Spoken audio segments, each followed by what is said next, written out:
really bad how it looks. And he said, you can't train your eyeball to be stronger. It is what it is. There's protection here and here, but he obviously got no protection because the fingers were straight in. The fight should have been stopped. He couldn't see. It was a foul.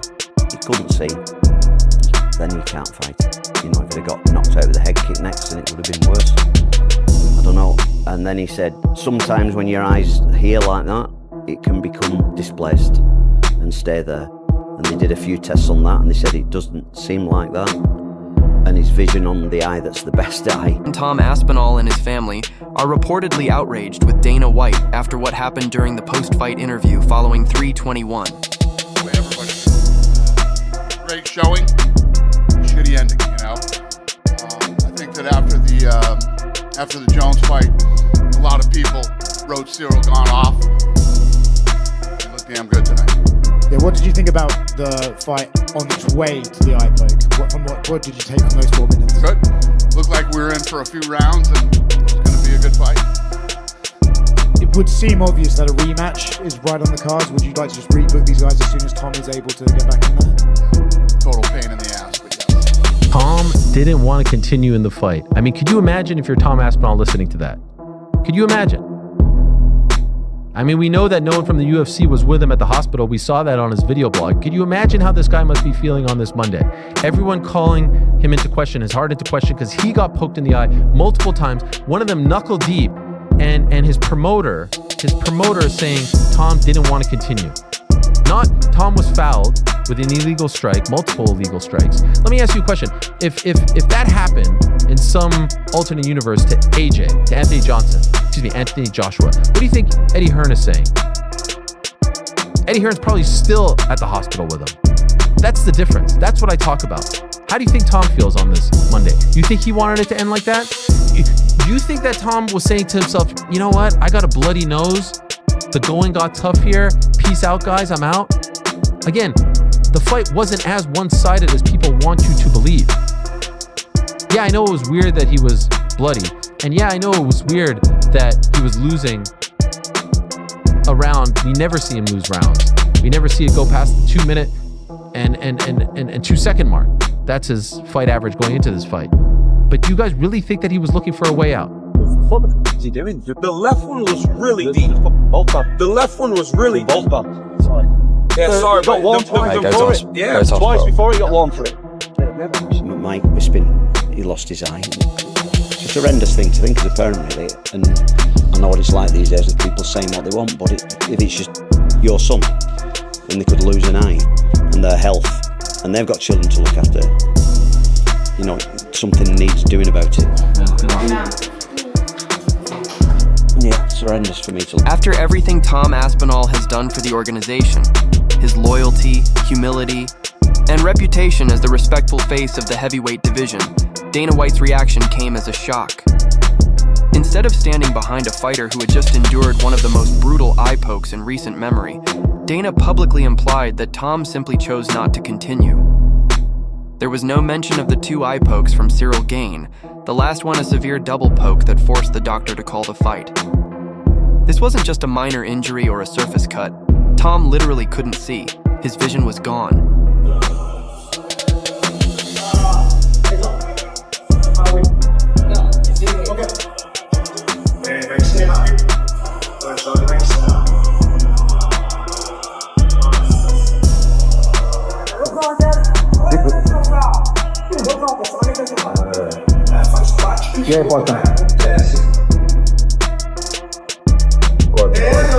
I just walked out of watching this fight. I'm out here on campus. ESPN is right out my window if you find that interesting. All right.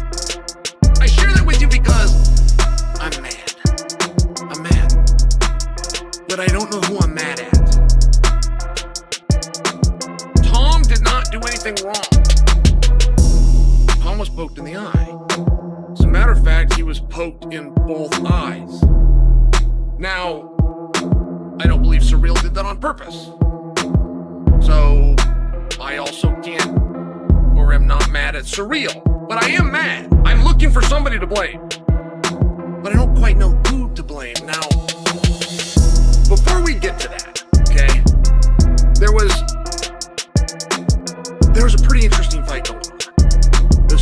going into this fight is Tom has the power to just go knock him out. We're not saying Tom's a better kickboxer. We get that Ciryl did that for many years of his life. We get that Ciryl had over 30 professional kickboxing bouts. But Tom, a little younger, a little bigger, shown to have a little bit better power if you just want to look at results, and has the ability to knock him out. However, if Tom tests that and doesn't knock him out, he'll just take him down and beat him up. Yeah, I don't really like the notion of that either. It didn't look like he won, and then he's getting a title shot. I think people are a little bit sour about that. I just want to fight. I want to be as active as possible. I want to fight as much and as frequently as I possibly can. Yeah, I just want to get back to what I do and what.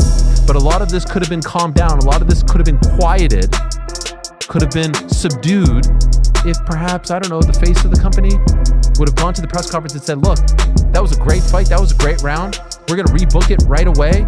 The referee had already warned Ciryl Gane twice for keeping his fingers extended. Yet when Dana White addressed the situation, he didn't mention Gane's name once.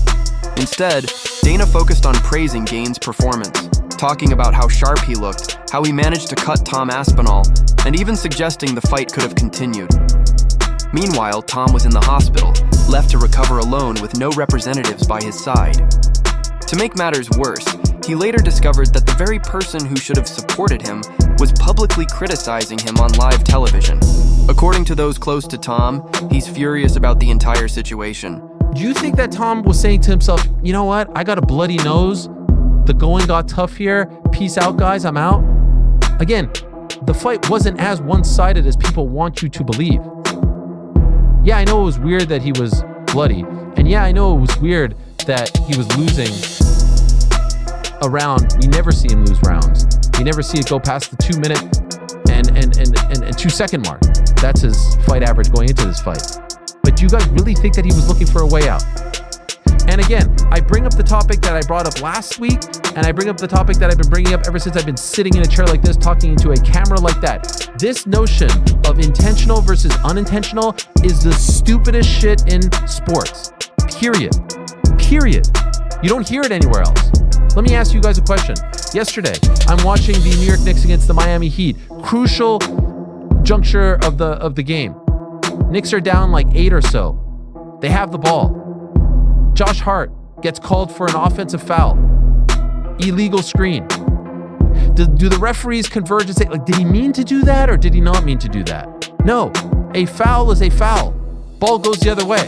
Because it went a few minutes. It doesn't mean in any way, shape or form here that Tom Aspinall was struggling. He fucking wasn't. Ciryl Gane's a good technical fighter. He was making it more difficult to catch him. But it wasn't like he was dishing out loads of punishment just because Tom had a bloody nose from a punch. Fucking Floyd Mayweather had a black eye from fucking Deji. A little bit of damage when you're in there throwing big fucking fists at each other is going to happen sometime. It does not reflect the way the fight is actually going. A little bit of blood. When, as long as you can breathe out that nose, you are fine. And it's this context that in the MMA and fight world, people just fucking ignore for some reason. I saw Tom Aspinall on there land some nasty stuff too.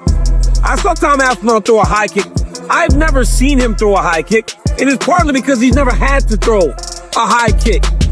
There are layers to these guys' games that we have to find only when they're fighting someone that not only deserves to be in there with them, but can extend them to a point where they have to use all of their weapons. I mean, look, DC knows MMA. I'm not going to say he's talking total shit there, but I think if Tom Aspinall is being experimental in there and showing us things that he's not showing us before, I don't think for 1 second it's because I'm going to struggle here. I need to throw a high kick. I've never done that before. I don't think that's in his mind at all. He's so comfortable in there. He is showing more of his skill set that he has said he's been working on in the last year. Tom Aspinall reportedly feels deeply betrayed and humiliated by how quickly Dana White turned on him after one unfortunate incident. Backstage, Tom was overheard saying, "I gave everything to this company and this is how they treat me. I didn't quit. I literally couldn't see. But when I return, they'll never doubt me again." And honestly, it's hard to blame him. For over a year, this stalled his momentum, teasing a John Jones fight, keeping him waiting, and forcing him into questionable matchups. Then when he finally returned to the octagon, a freak eye poke ended the fight. Yet somehow Tom became the scapegoat,